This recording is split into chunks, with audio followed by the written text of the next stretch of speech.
Good morning everyone. সকালটা শুরু হলো, একটু জান্নার ধারে বসে চা খেয়ে নিলাম। দেখো বৃষ্টি শুরু হয়ে গেল। বৃষ্টির আর কি, মানে যখন তখন বৃষ্টি হচ্ছে, বর্ষাকাল মানে এটাই, এই রোদ এই বৃষ্টি। তো দেখো আজকে মানে লাঞ্চের জন্য আমি রেডি করে নিয়েছি। এখানে ভোলা মাছ আছে, ভোলা মাছের ঝাল, এদিকে ঢেঁড়স আলুর তরকারি করে নিয়েছি। আর তোমার হচ্ছে কাটা পোনা মাছ আছে, মানে কাতলা মাছ আছে, তো দই কাতলা করব। আর এদিকে ভোলা মাছের ঝোলটা তো রেডি হয়ে গেছে, দুটো তরকারি হয়ে গেছে। আর এদিকে আমি দই কাতলাটা করব, এটা দই দিয়ে করছি। দই কাতলা রেসিপি আগে আমি দিয়ে দিচ্ছি, তাই আজকে আর দিলাম না। দারুণ হয় খেতে দই কাতলা। কাতলা মাছ আনলে আমি দই কাতলাটা করি। তো আজকে মানে সকাল সকাল আমি লাঞ্চ থালি রেডি করে নিয়েছি। করলা আলু ভাজা আছে, গরম ভাত আছে, ভোলা মাছের ঝাল আর দই কাতলা আছে। এদিকে আমি টিফিন বক্স রেডি করে নিচ্ছি তাড়াতাড়ি করে। ঢেঁড়স আলু তরকারি, রুটি, আর হচ্ছে তোমার এই যে একটু ফল, পেয়ারা দিয়েছে আজকে। তো আমার লাঞ্চ থালিও রেডি, এদিকে টিফিন বক্স আমি রেডি করে নিচ্ছি। এবার আমি নিজে একটুখানি ব্রেকফাস্ট করে নিই। দুটো রুটি আছে, সবজি আছে, আর এগ পোচ আছে, আর একটু লেবু আছে। তো ব্রেকফাস্ট করে নিই, মানে ব্রেকফাস্ট করতে করতে আমার তাও মোটামুটি 10 সাড়ে 10টা বেজে যায়। আর অনেক তাড়াতাড়ি করি।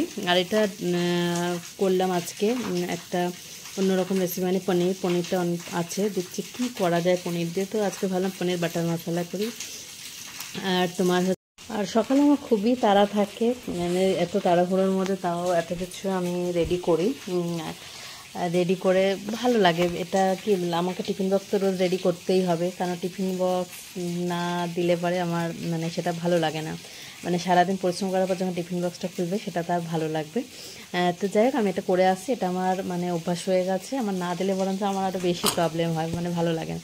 আজকে পনির বাটার মশলা করবো, এর জন্য এটার মধ্যে দেখো আমি পনিরটাকে আগে ভেজে নিয়েছি বাটার দিয়ে, একটু কাশ্মীরি লঙ্কার গুঁড়ো আর কাসুরি মেথি দিয়ে ভেজে নিয়েছি। এবার আমি পোস্ত আর কাজু, চারমগজ বেটে নিয়েছি। আর এদিকে টমেটো, দুধ দিয়েও এটা ভালো করে পেস্ট করে নিলাম। আর বাটার দিয়ে পেঁয়াজ ভেজে নিয়েছি, গোটা গরম মশলা দিয়েছি, জিরে গুঁড়ো, লঙ্কার গুঁড়ো, হলুদ গুঁড়ো দিয়ে দিলাম, আর দই দিয়ে দিয়েছি একটু।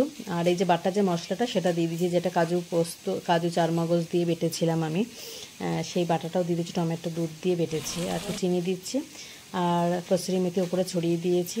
আর তোমার হচ্ছে এটা বাটার দিয়ে পুরোটা, অনেকে বাটার দিয়ে যদি করতে পারো পুরোটা, তাহলেও ভালো হয়, বেশ বাটারের গন্ধটা বেশ ভালো লাগবে। তো আমি একটুখানি রিফাইন্ড অয়েল দিয়েছি আর বাটার মিশিয়ে করেছি। তো পনির বাটার মশলা সত্যি একটা মানে বেশ ভালো রেসিপি, মানে এটা তন্দুরি রুটি দিয়েই বেশি ভালো লাগে। তো আমি আজকে তন্দুরি রুটিও করলাম। আর তন্দুরি রুটি এটা তোমার অন্যদিন আমি রেসিপিটা দেখাবো, আজকে না। তো আজকে কীরকম লাগলো আজকে রেসিপিগুলো, আর আজকের এই যে তোমার এটা লাঞ্চ আমি করব, আর ডিনারে থাকবে স্যালাড আছে সাথে, মানে আমার তো খেয়ে ভালো লেগেছে বেশ। তোমরাই বলো কেমন হয়েছে আজকে পনির বাটার মশলা। আর হচ্ছে তোমার ওপরে একটুখানি বাটার দিয়ে দিলাম, মানে বাটারের ওপরে একটুখানি দিয়েছি আমি। দিতে হয় না, আমি এটা এক্সট্রা দিয়েছি। এমনি খুব সুন্দর, খুব ভালো টেস্টি হয়েছে। একটু মিষ্টি যদি হতো, উফ, মিষ্টি নেই ফ্রিজে।